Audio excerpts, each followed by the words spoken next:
Mengapa suatu hukum Islam tanpa relevan di satu zaman, tetapi terasa bermasalah di zaman lain? Apakah syariat memang kaku? Atau justru kita yang keliru memahaminya? Pertanyaan inilah yang menjadi pintu masuk pembahasan kita hari ini.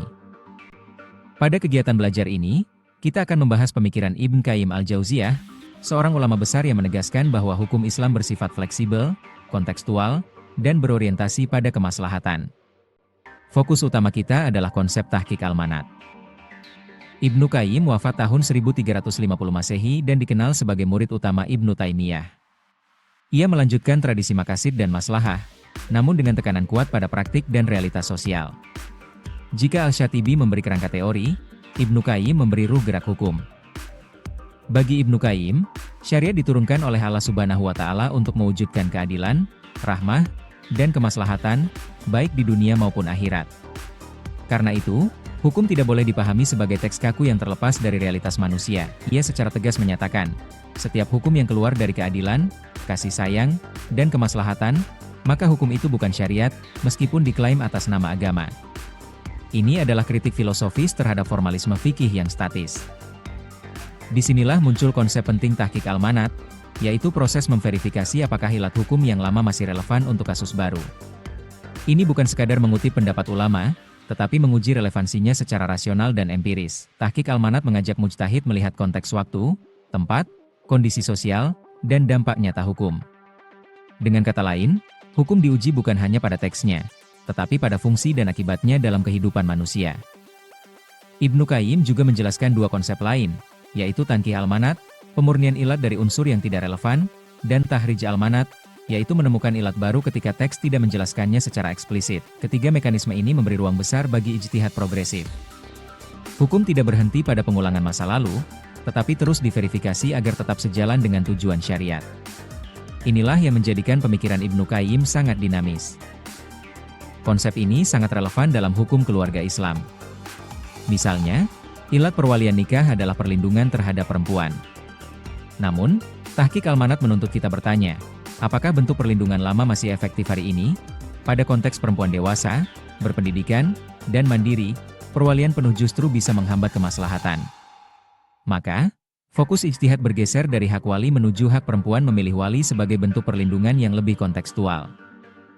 Ibnu Qayyim juga menegaskan bahwa maqasid syariat bersifat tetap, tetapi formulasi hukumnya bisa berubah. Jika sebuah aturan terbukti menghambat tujuan perlindungan jiwa atau keturunan, maka formulasi itu wajib ditinjau ulang. Dalam konteks usia nikah, fikih klasik menekankan balik fisik. Namun, realitas modern menunjukkan bahwa balik fisik saja tidak cukup untuk membangun keluarga yang sehat dan berkelanjutan. Melalui tahqiq al-manat, ilat pernikahan diverifikasi ulang menjadi kematangan psikologis, mental, dan ekonomi. Inilah dasar filosofis kenaikan usia nikah menjadi 19 tahun dalam hukum Indonesia. Ibnu Qayyim juga menguatkan konsep siasah syariah, yaitu kewenangan negara membuat kebijakan hukum berbasis kemaslahatan, meskipun tidak disebutkan eksplisit dalam nas. Dalam HKI, ini melegitimasi peran negara dalam mengatur nafkah, dispensasi cerai, dan perlindungan keluarga. Negara bertindak sebagai penjaga maqasid, bukan pengganti syariat. Ibnu Qayyim juga mengakui, urf atau adat sebagai sumber hukum, selama sejalan dengan keadilan dan kemaslahatan. Ini sangat relevan bagi konteks Indonesia yang kaya kearifan lokal. Pendekatan Ibnu Qayyim menuntut keberanian intelektual untuk membedakan antara ajaran normatif syariat dan produk historis fikih. Tidak semua pendapat ulama masa lalu otomatis relevan hari ini. Disinilah filsafat hukum berfungsi sebagai alat kritik, bukan sekadar pembenaran tradisi. Bagi mahasiswa pascasarjana, tahqiq al-manat melatih kemampuan analisis mendalam terhadap asumsi hukum. Kajian hukum tidak berhenti pada apa hukumnya, tetapi bergerak ke mengapa hukum itu ada, dan apakah ilatnya masih bekerja secara efektif. Dengan cara ini, pemikiran Ibnu Qayyim mendorong lahirnya mujtahid kontekstual, yaitu sarjana hukum Islam yang setia pada nilai wahyu, namun peka terhadap realitas sosial. Inilah fondasi pembaruan HKI yang adil, moderat, dan berorientasi kemanusiaan. Sebagai rangkuman, filsafat hukum Ibnu Qayyim menegaskan bahwa hukum Islam bersifat humanis, kontekstual, dan berorientasi tujuan. Tahqiq al-manat adalah kunci agar hukum tetap hidup dan relevan. Untuk refleksi, renungkan, ketika menghadapi hukum keluarga kontemporer, apakah kita sedang menjaga teks, atau menjaga tujuan syariat?